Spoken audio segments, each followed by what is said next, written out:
Subversion is the term, if you look in a dictionary or criminal code to that matter, usually is explained as a part of activity to destroy things like religion, government, system, political, economical system of a country. And usually it's linked to espionage and such romantic things as blowing up bridges, sidetracking trains, cloak and dagger activity in Hollywood style. What I'm going to talk about now has absolutely nothing to do with the cliché of espionage or KGB activity of collecting information. So the greatest mistake or misconception, I think, is that whenever we are talking about KGB, for some strange reason, starting from Hollywood movie makers to professors of political science and quote-unquote experts on Soviet affairs, or Kremlinologists as they call themselves, they think that the most desirable thing for Andropov and the whole KGB is to steal blueprints of some supersonic jet, bring it back to Soviet Union and sell it to the Soviet military-industrial complex. It's only partly true. If we take the whole time, money, and manpower that the Soviet Union and KGB in particular spends outside of USSR border, we will discover, of course there are no official statistics unlike with CIA or FBI, that the espionage as such occupies only 10 to 15% of money, time, and manpower. 15% of the activity of KGB. The rest, 85%, is always subversion. And unlike a dictionary of English, Oxford Dictionary, subversion in Soviet terminology means always a destructive, aggressive activity aimed to destroy the country, nation, or geographical area of your enemy. So there's no romantics in there, absolutely. No blowing up bridges, no microfilms in Coca-Cola cans, nothing of that sort. No James Bond nonsense. It's most of this activity is overt, legitimate, and easily observable if you give yourself time and trouble to observe it. But according to the law and law enforcement systems of the Western civilization, it's not a crime. Exactly because of misconception, manipulation of terms. We think that subverter is a person who is going to blow up our beautiful bridges. No. Subverter is a student who comes for exchange, a diplomat, an actor, an artist, a journalist like myself was 10 years ago. Now, subversion is an activity which is a two-way traffic. You cannot subvert an enemy which doesn't want to be subverted. If you know history of Japan, for example, before 20th century, Japan was a closed society. The moment a foreign boat comes to the shores of Japan, the Imperial Japanese Army politely tells them to get lost. And if American salesman comes to the shore of Japan, let's say 60 or 70 years from now back, and says, oh, I have a very beautiful vacuum cleaner for you, with the good financing, he says, please leave us, we don't need your vacuum cleaner. If they don't leave, they shoot them to preserve their culture, ideology, traditions, values intact. You were not able to subvert Japan. You cannot subvert Soviet Union because the borders are closed. The media is censored by the government. The population is controlled by the KGB and internal police. With all the beautiful glossy pictures of Time magazine and Magazine America, which is published by the American embassy in Moscow, you cannot subvert Soviet citizens because the magazine never reaches Soviet citizens. It's collected from the newsstands and thrown to garbage can. Subversion can be only successful when the initiator, the actor, the agent of subversion has a responsive target. It's a two-way traffic. United States is a receptive target of subversion. There is no response similar to that one from United States to the Soviet Union. It stops halfway somewhere. It never reaches here. The theory of subversion goes all the way back 2,500 years ago. The first human being who formulated the tactics of subversion was a Chinese philosopher by the name of Sun Tzu.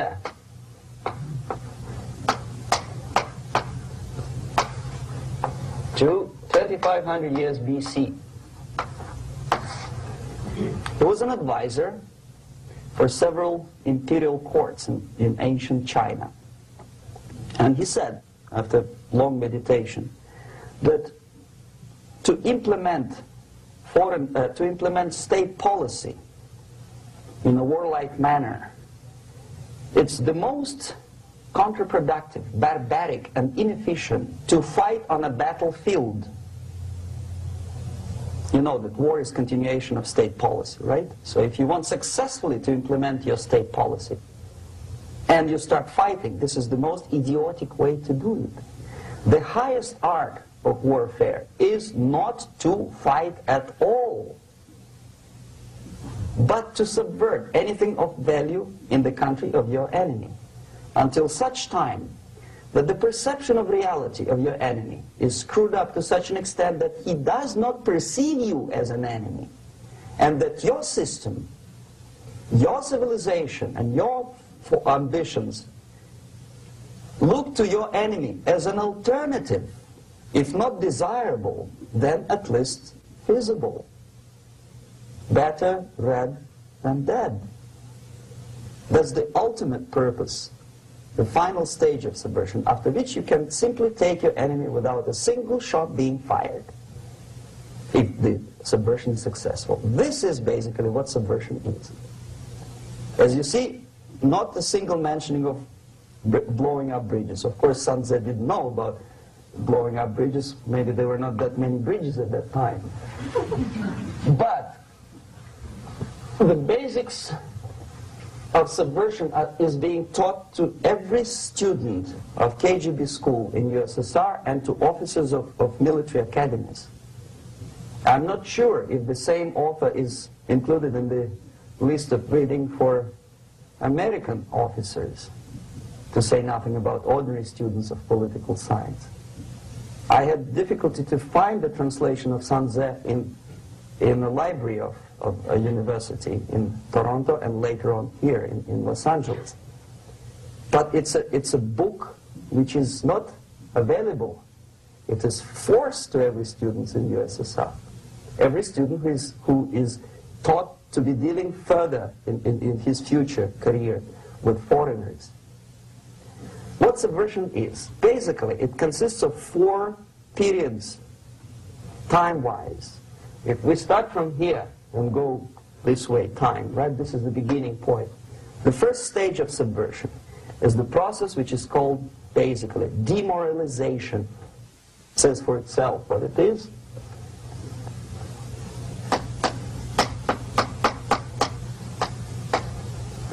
It takes from,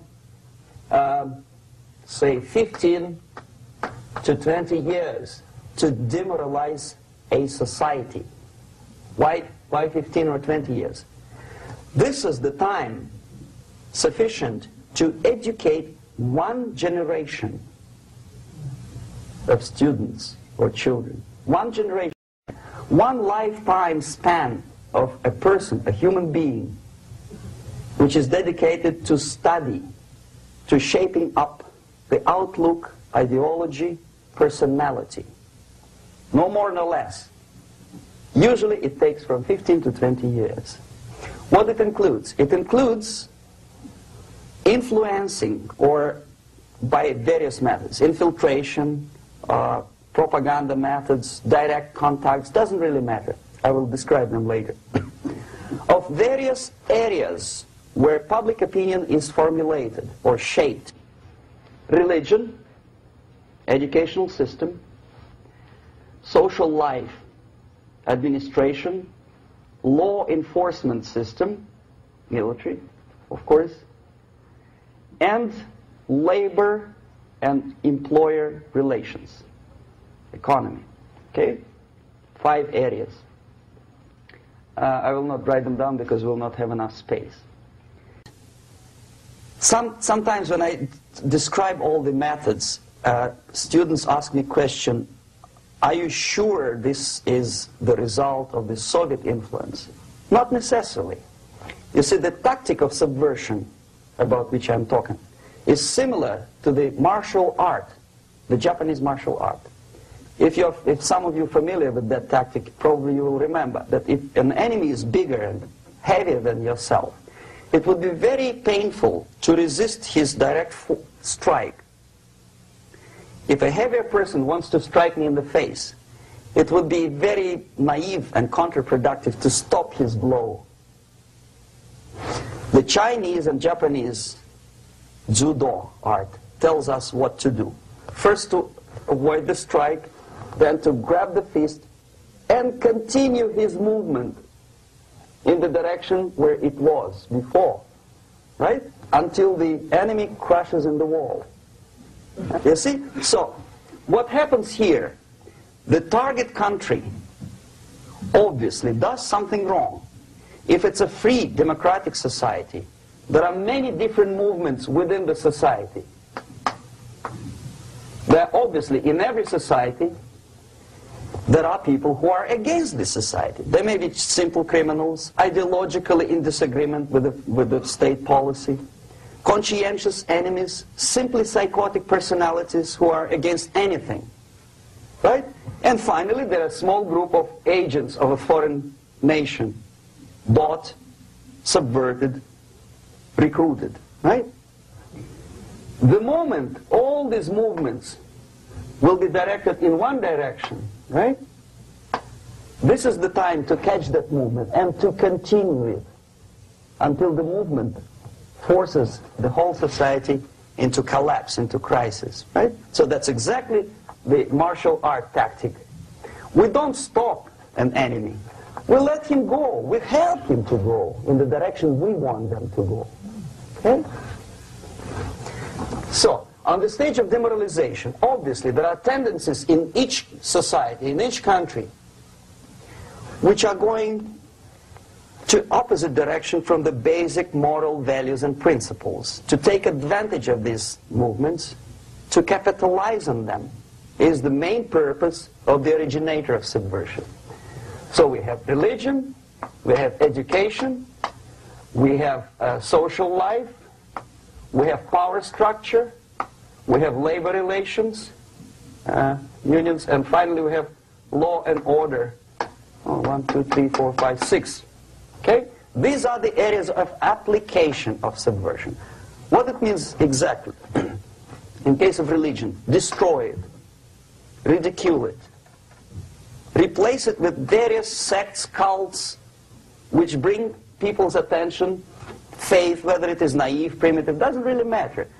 As long as the basically accepted religious dogma is being slowly eroded and taken away from the supreme purpose of religion, to keep people in touch with the supreme being, that serves the purpose. Therefore, replace it, accepted, respected religious organizations with fake organizations. Distract people's attention from the real faith and attract them to various different faiths. Education. Distract them from learning something which is constructive, pragmatic, efficient. Instead of mathematics, physics, foreign languages, chemistry, teach them history of urban warfare, natural food, home economy, your sexuality, anything, as long as it takes you away, okay, Social life. Replace traditionally established institutions and organizations with fake organizations. Take away the initiative from people. Take away the responsibility from naturally established links between individuals, group of individuals, and society at large, and replace them with artificially, bureaucratically controlled bodies.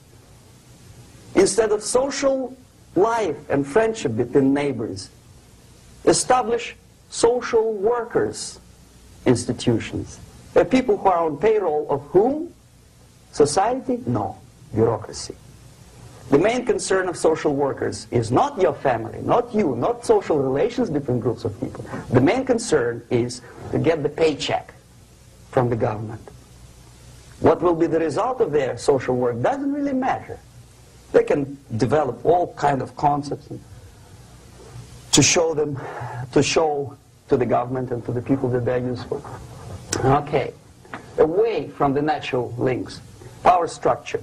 Okay, the natural bodies of administration, which are traditionally either elected by people at large or appointed by elected leaders of society, are being actively substituted by artificial bodies.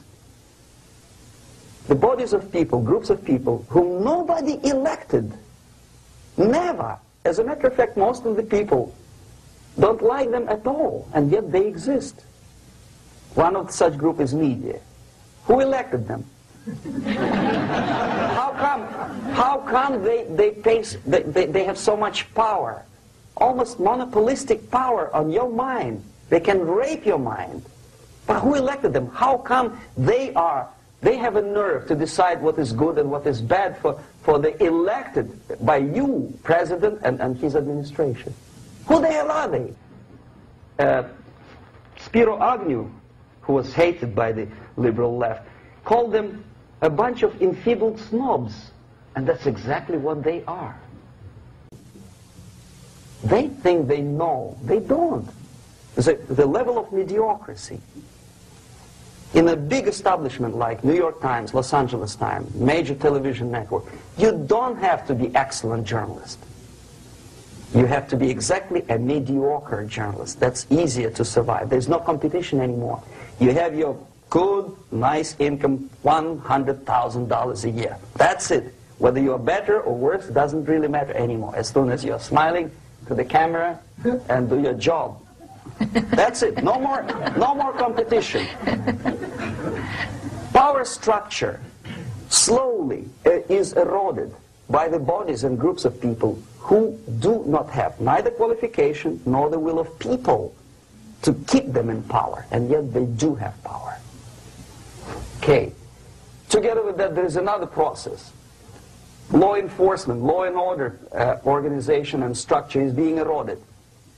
For the last 20, 25 years, if you see old movies and new movies, you can see that in new movies, a policeman, an officer of the United States Army looks dumb, angry, psychotic, paranoid. A criminal looks nice, kind of, well, he smokes hash and shoots the whatever drug, but basically he's a nice human being. He's creative. And he's unproductive only because society oppresses him. Whereby a general of Pentagon is always, by definition, a war maniac. A policeman is a pig, rude policeman. He abuses his power. You know? A generalization like that. The hatred, the mistrust to the people who are supposed to protect you and enforce law and order. Moral relativity. The Angelo Buono process lasted 2 years in Los Angeles. Relativity. The Angelo Buono process lasted 2 years in Los Angeles. And yet there are still some lawyers who say, look, he's a nice character, as a matter of fact. There was some witness who said, also a criminal, who said, well, he's a nice guy. I asked him one day to burn a house of my enemy, and he wouldn't do it. Nice fella. Erosion. A slow substitution of basic moral principles, whereby a criminal is not a criminal, actually. He's a defendant. Even if his guilt is proven, there is still a doubt to kill or not to kill, to be or not to be. Thou shalt not kill, yes, but this line may not necessarily be applicable to a murderer. Thou shalt not murder. That should be the presumption, not that thou shalt not kill. Okay, labor relations.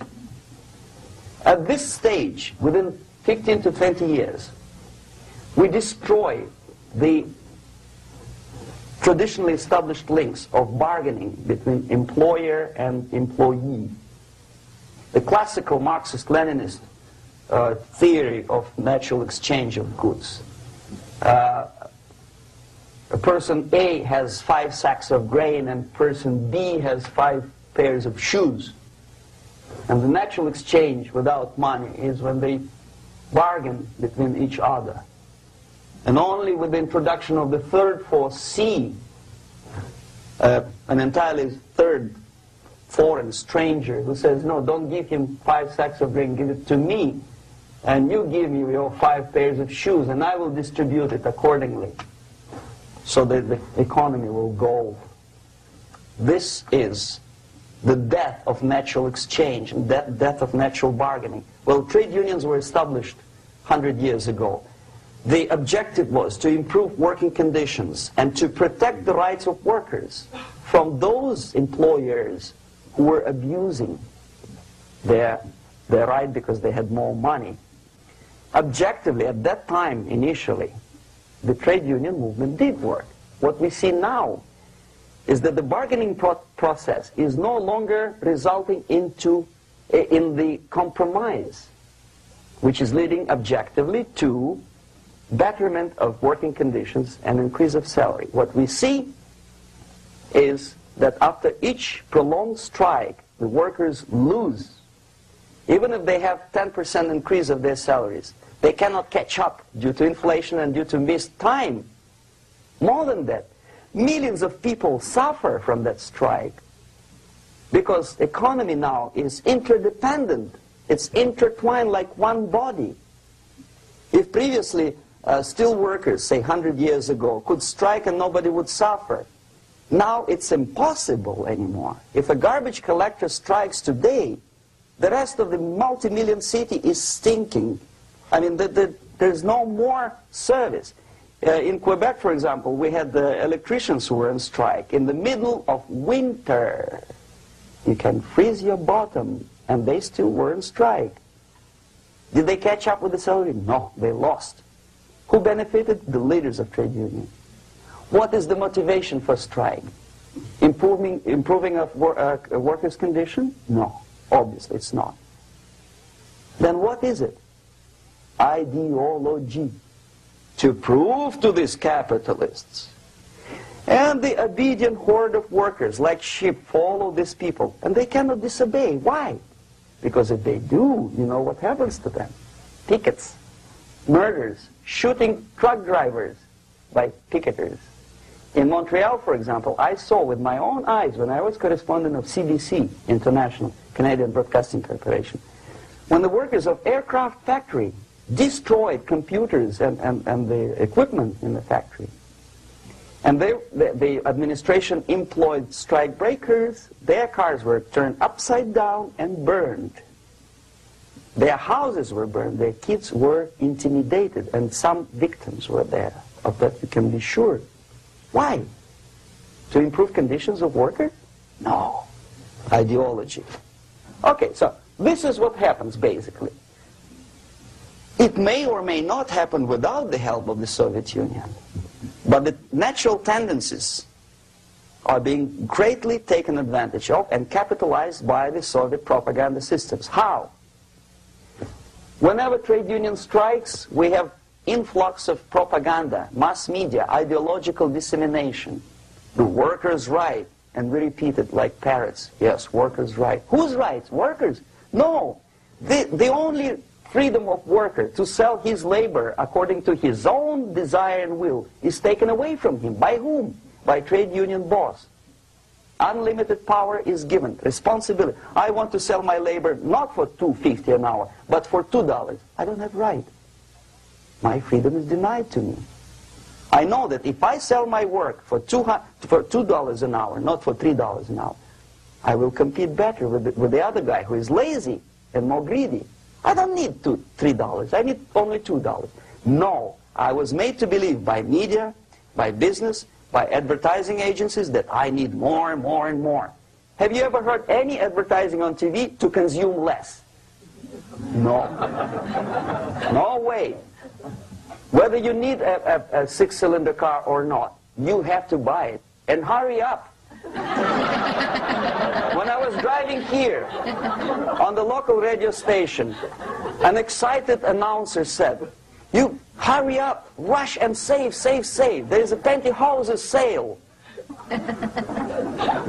Save by buying more. Of course. It would be too naive to expect that KGB makes that advertising agency to do such a crazy commercial. No, of course not. But what we did when I was working for Novosti Press, we would snow plow editorial offices, student organizations, religious groups with literature of class struggle. If not directly Marxism-Leninism propaganda, then a propaganda of the legitimate aspirations of working class, betterment of life, equality. Equality, mind you. President Kennedy once said, we will make America to believe that people are born equal. Are people born equal? Is there any mentioning in the Bible or any other holy scripture in any religion, if you don't believe me, go to the library and check it, there is not a single word about equality. Just the opposite. By your deeds, God will judge you. What you do is important. The merit of your personality. You cannot legislate equality. If you want to be equal, you have to be equal. You have to deserve it. And yet we build our society on the principle of equality. We say people are equal. We know it is false. It's a lie. Some people are tall and stupid. Others are short, bold, and clever.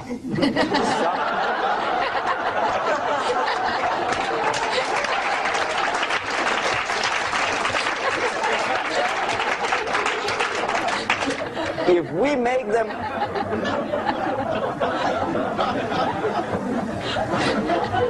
make them equal by force, if we put the principle of equality in the basis of our socio-political structure, it's the same thing as building a house on sand. Sooner or later it will collapse, and that's exactly what happens. And we, as Soviet propaganda makers, are trying to push you in the direction which you go yourself. Equality, yes, equality. People are equal. Land of equal opportunities. Is it true or not? Think about it. Equal opportunities. Should there be equal opportunities? For me, and for a lazy bastard who comes here from some other country and immediately registers as a welfare recipient benefits? I never received a single dollar. No, sorry, I did receive once. But I never applied for welfare. For the 13 years, I took any job. Security guard, journalist, taxi driver, anything. Well, I was restless, but some people don't like it. They immediately. So why should we have equal opportunities? Why? The equal opportunity to excel. Equal opportunity in equal circumstances, yes, but you know people are different. To excel, yes, provided we reach the same level of excellency, perfection, which is hypothetical, distant future. Yes, maybe. But we know perfectly well that even with the best intentions, people could not be equal. Why should we have equality in the, say, legal system? Myself, I'm considering myself a law-abiding citizen, and a person who comes here to rob and shoot, say the United States administration under Carter, imported thousands of Cuban criminals. They were non-criminals, yet they were accepted. Do you think it's fair if myself and my wife from Philippines, who work like a, excuse me, horse as a lab technician in the hospital, should have the same rights as a criminal from Cuba? Why? And yet we repeat as parrots, equality, equality, equality. And the Soviet propaganda system helps us to believe that equality is something which is desirable. Democracy, as it was established by fathers of this country, of this system in the last century, is not equality. It's the system where different people, unequal people, have a chance to survive and help each other in constant competition, in constant perfection. Not inequality, which is superimposed from a godfather or a nice person in Washington, D.C. And the absolute equality exists in Soviet Union, quote-unquote equality. Everybody is equal in dirt, except some people are more equal than the others in Politburo. So, the moment you bring a country to the point of almost total demoralization, when nothing works anymore, when you are not sure whether it is right or wrong, good and bad, where there's no division between evil and good, when even the leaders of church sometimes say, well, violence for the sake of justice, especially social justice, is justified in countries like Nicaragua, El Salvador, well, maybe Rhodesia. And we listen to them and say, yeah, probably it's true. Is it true? No, it is not true. Violence is not justified, especially for the sake of quote-unquote social justice introduced by Marxist-Leninists. That is my former colleagues from Novosti Press Agency. Okay, so we reach that point. The next step is destabilization.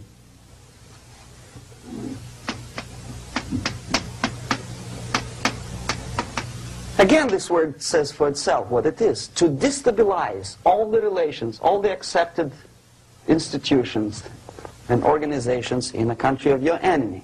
How you do it? You don't have to send a battalion of KGB agents to blow up bridges. No. You let them do it themselves. The area of application is, again, it's narrower now. Not like the previous case. The overt legitimate actions of the KGB in this case would be hardly noticeable. There is no crime if a professor who recently went to USSR introduces a course of Marxism-Leninism in a Californian college, for example. Nobody is going to come to his doorstep and say, okay, mister, come, you are under arrest. No, it's not a crime. It's not even considered a moral crime against your country. So the area of application here is narrowing down to economy, again labor relations, right? To law and order, plus military.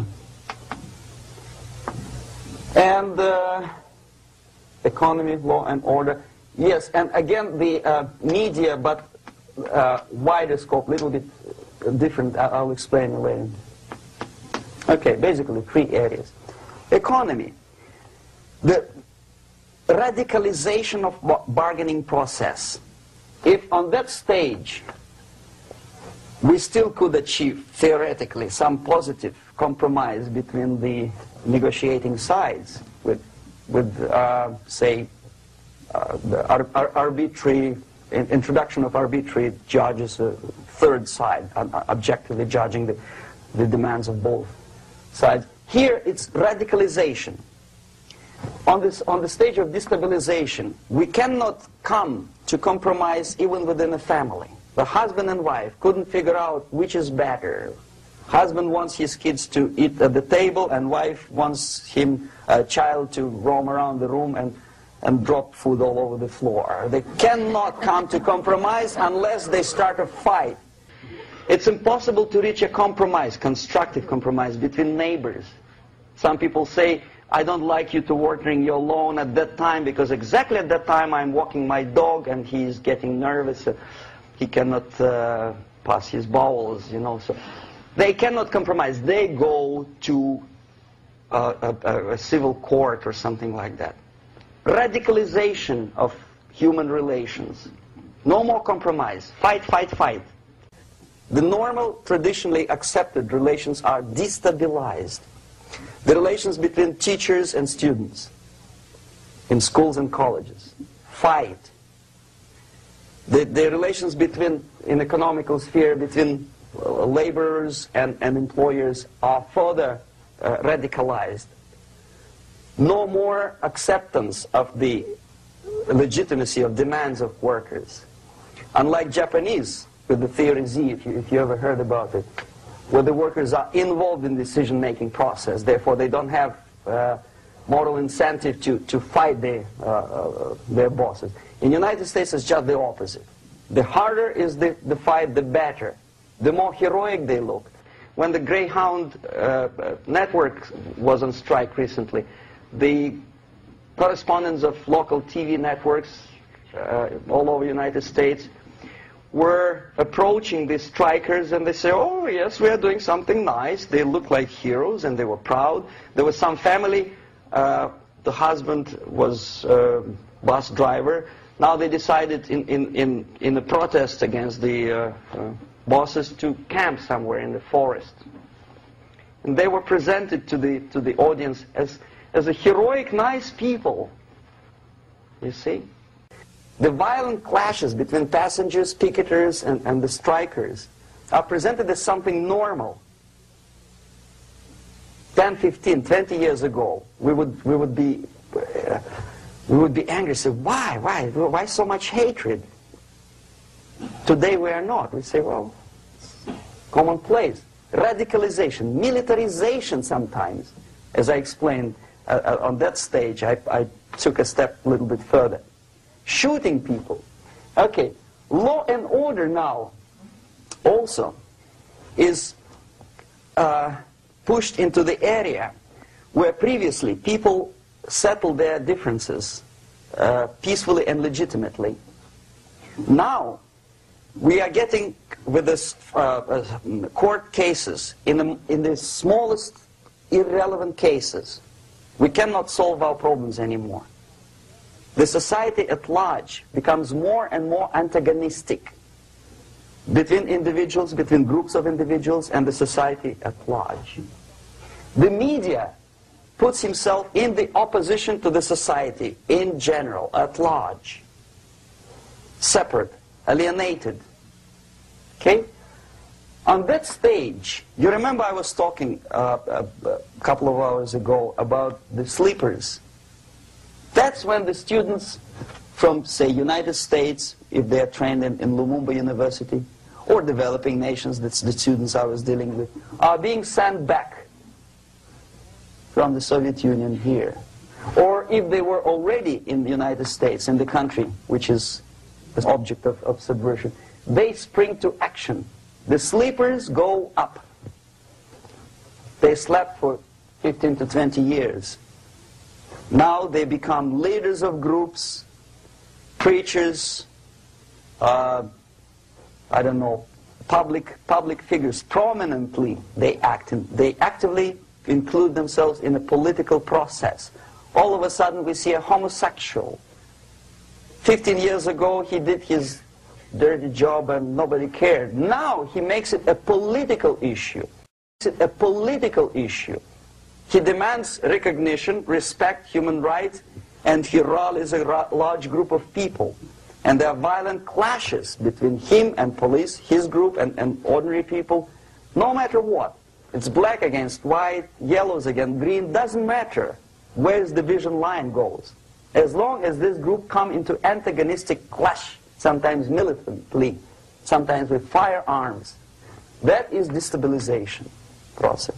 The sleepers, many of whom are simply KGB agents, become leaders of the process of destabilization. Doesn't mean that Comrade Andropov sends Comrade Ivanov to the United States. The person who takes care is already here. He is a respected citizen of the United States. Sometimes he gets money from various foundations for his legitimate struggle for, I don't know, human rights, women's rights, kid lib, prison lib, whatever. there are sympathetic Americans who donate their money to him. This stabilization process usually leads directly to the process of crisis. In case of developing nations, that's the area where I was active. The process starts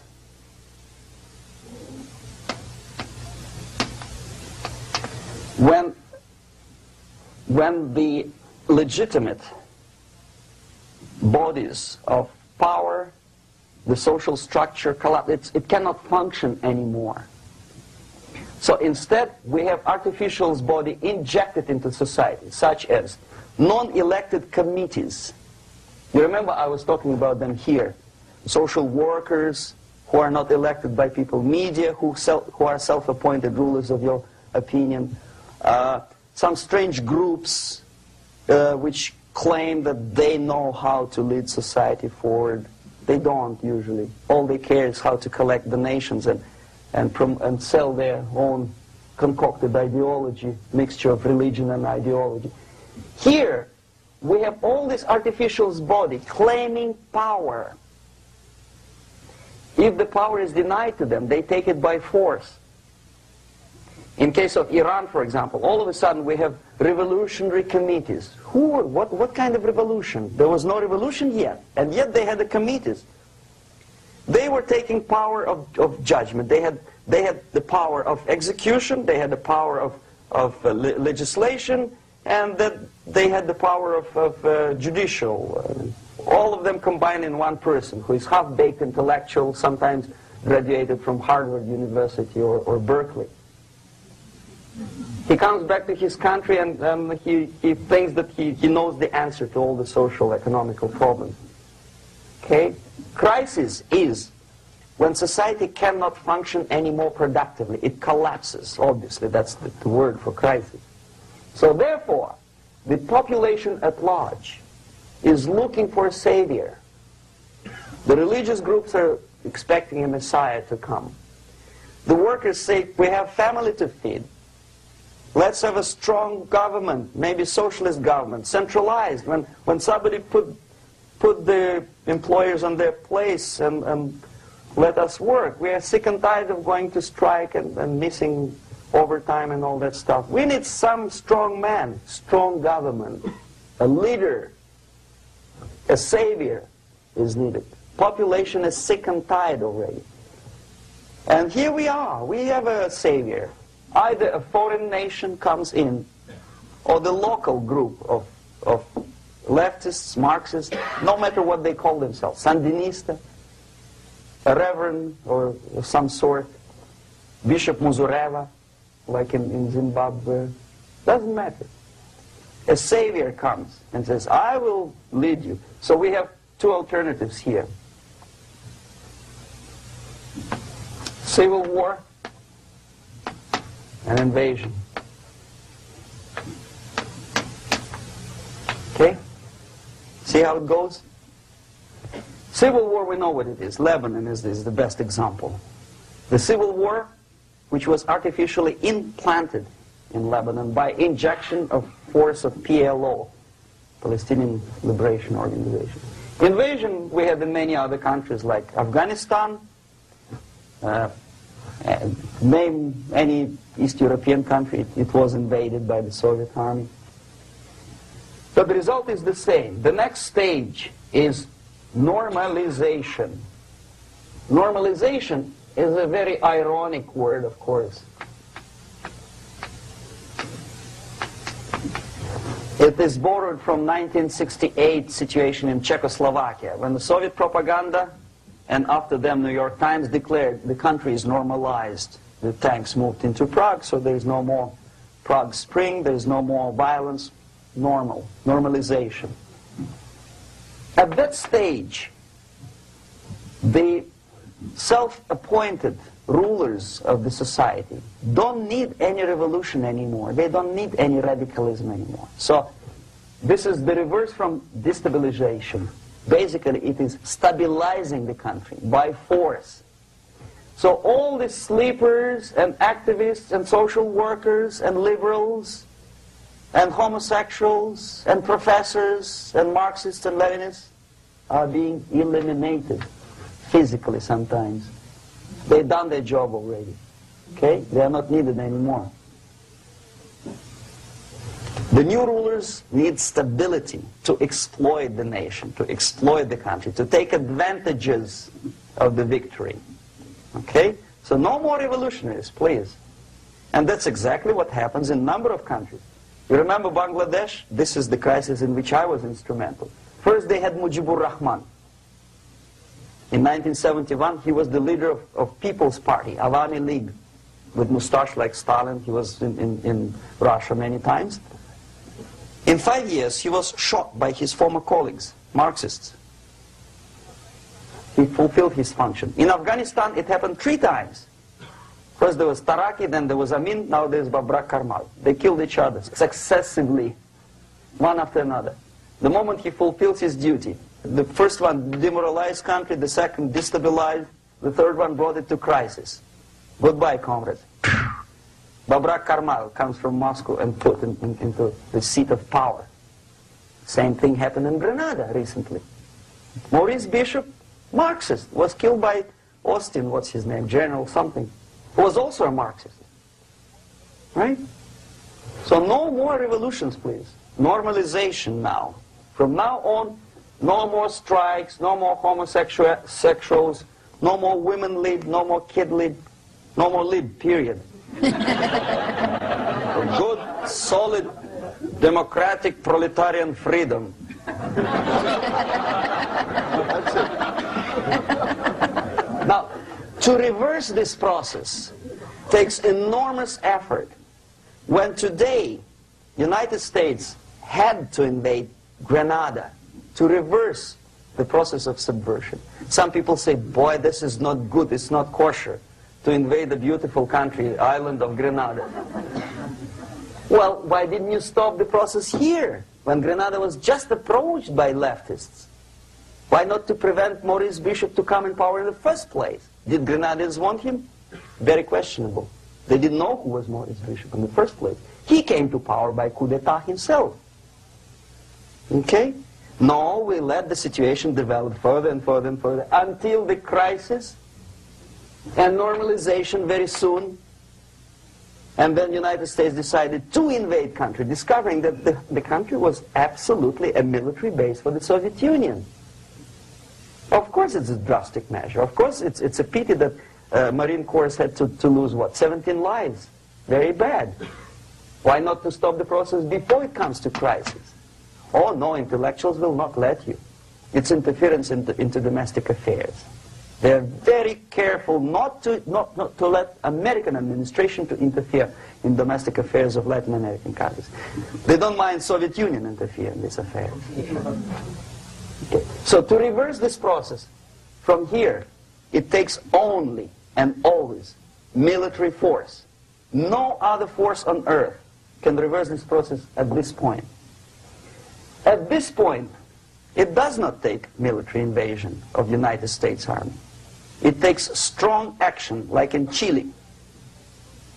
A CIA covert involvement to prevent the savior from outside to come into power and to stabilize country before it erupts into civil war. Stabilize country before it erupts into civil war. Okay? Support the right-wing conservative forces. By money, by crooks or love, doesn't matter. Stabilize the country. Don't let the crisis develop into civil war or invasion.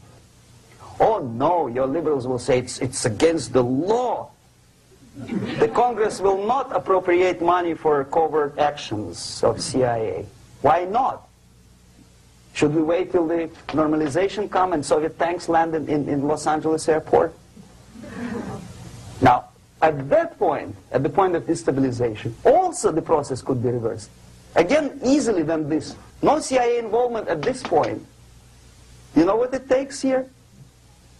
Restriction of some liberties for small groups which are self-declared enemies of the society. As simple as that.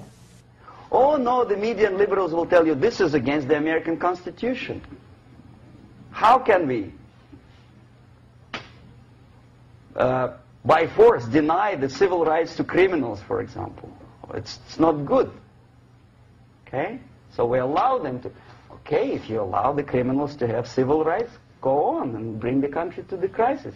This is a bloodless way to do. Curb the rights. I mean, not to put them in prison. No, I'm not talking about putting all the gays from San Francisco in the concentration camp. Do not allow them to take political force. Do not elect them to the seats of power, whether it is municipality level, state level, or federal level. It has to be beaten in the heads of American voters that a person like that in the seats of power is an enemy. Do not be afraid of this word. It is an enemy. If he is not an enemy here, he will be here. Later on, he will be shot, of course. But at this point, he is an enemy. Okay? You are doing great service by denying him a right to capitalize on his own crazy ideas and become a powerful man, a man who uses the seat of power. Restriction of certain freedoms and permissiveness at that point would prevent sliding into crisis and probably will return the process of destabilization. To curb unlimited power, monopolistic power of trade unions, here, at that point, would save economy from collapsing. To introduce a law to stop private companies of raping public opinion's mind in the direction of consumerism. No company must have a right to force you into buying more unless you want it. There must be a law. You want to advertise your car? Okay. But not a single mentioning of buying it now and saving money. It must be against the law to force people to consume more. Self-restraint. Previously, before this process started, the self-restraint was a business of church, religion. Because our preachers, the fathers of church, would tell us, material values are good, but it's not the prime function of human being. Because you have to live with something. Obviously, the design for our life is not to consume more deodorants. There must be something greater. If such a complicated instrument as human body was created, obviously there must be some higher purpose for that. And it's very easy to avoid destabilization by denying the greedy companies one little freedom, one little liberty, forcing you into turning yourself into processors of unwanted products and goods.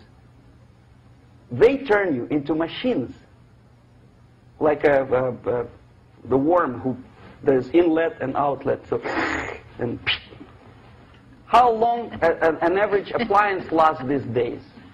Less than a year. Why? Where's workmanship? Oh, we want you to buy more. Okay. Destabilization process could be easily overcome if, as I say, the society, by its own will or after persuasion by the leaders, will come to the idea of self-restraint. It's so hard we want to consume more, but you have to. Unless you will come to this stage, when, as we say in Russia, if Sahara Desert ever becomes a communist state, there will be shortage of sand. So you have to curb your... You have to curb your expectations at this point before it's too late. But no, we don't want to do it.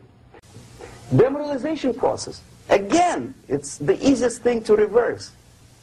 First of all, by restricting import of propaganda. The easiest thing to do. Unlimited, unrestrained import of Soviet literature, Soviet journalists. Giving Soviet propaganda and ideological agitators equal time on American TV networks. It has to be stopped. And it's easy. They won't be offended, mind it. As a matter of fact, they will respect America more. But when my former colleague Vladimir Posner appears on Nightline, and Ted Koppel asks him, well, Vladimir, what do you think about this? And what can he think? He is an instrument of propaganda. He thinks what Comrade Andropov tells him to think. He is just a nice, articulate mouthpiece of the Soviet subversion system. And Ted Koppel makes you believe that my friend Vladimir Posner thinks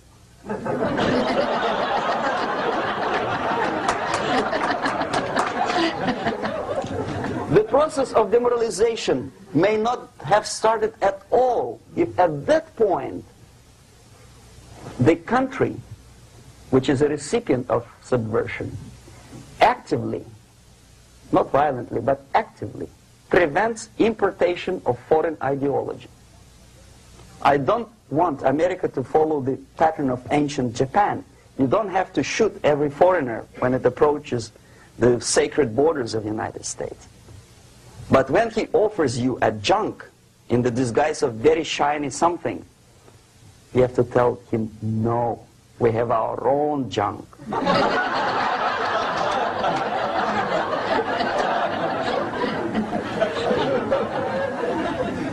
If at that point the society is strong, brave, and conscientious enough to stop importation of ideas which are foreign,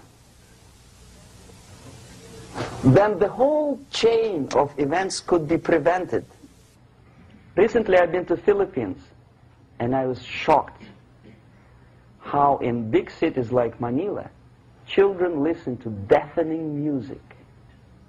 A melodious nation with long traditions of good, nice ethnic music, introduced by Spanish long time ago, maybe 2 centuries, 3 centuries ago, I don't remember how. All of a sudden listen to musical garbage, blasting their radios at full blast, at full volume. Why? In India, I spent many years watching the reactions of Indians walking out of movie theaters after seeing Hollywood production.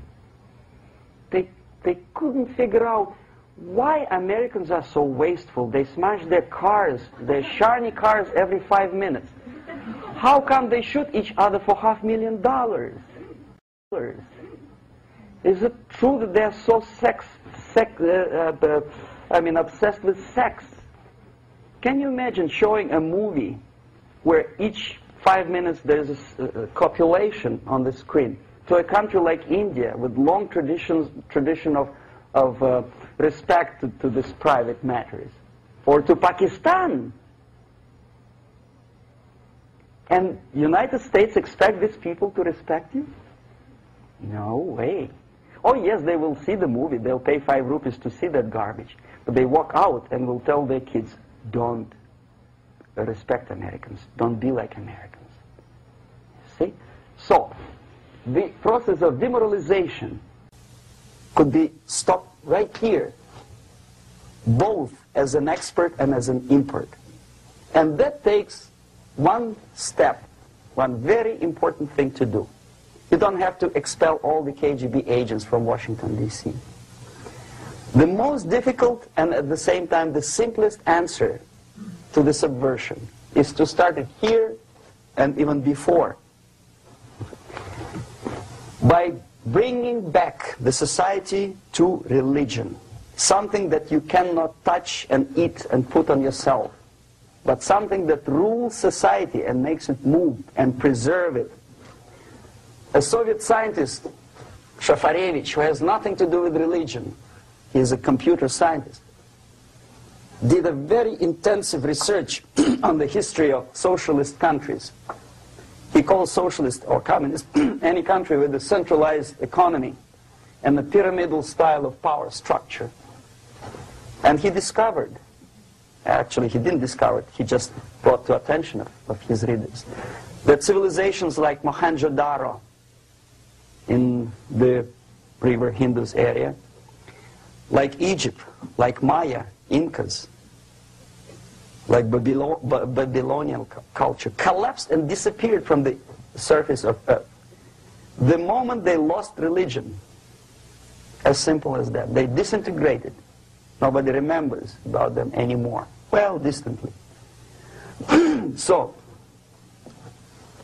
the ideas are moving society and keeping mankind as a society of human beings, intelligent, moral agents of God. The facts, the truth, the exact knowledge may not. All the sophisticated technology and computers will not prevent society from disintegrating and eventually dying out. Have you ever met a person who would sacrifice his life, freedom, for the truth like that? This is truth. I never met a person who said, this is truth and I'm ready to shoot me. To defend the truth. Right? But millions sacrifice their life, freedom, comfort, everything for things like God. Like Jesus Christ. It's an honor. Some martyrs in the Soviet concentration camp died.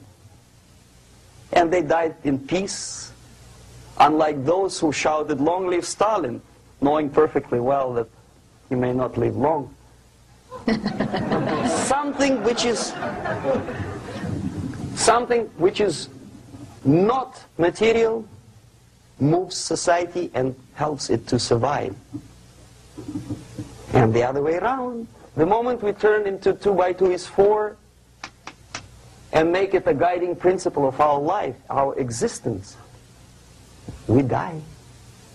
Even though this is true, and this we cannot prove.